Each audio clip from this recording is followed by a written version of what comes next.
அப்படியா? அந்த மாதிரி விழுந்தவங்களை எங்க காட்டுங்க அப்படி நீங்க சொல்றது என் காதுல விழுது. உங்க சந்தேகத்தை நிவர்த்தி பண்றதுக்காக நான் இருக்கேன். பாத்துக்கோங்க. வானம் தெளிவாக தெரிகிறது, ஓட்டுறவன் தெளிவாக இல்லைன்னு அதை விட தெளிவாகவே தெரிகிறது.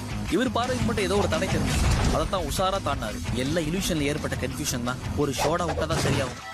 அடுத்து வர்றது ஏரியாவோட direct star. Okay, entry okay, கண்ட்ரோல்லாம் சீன் பண்றப்பா. அடுத்து ஜம்ப்.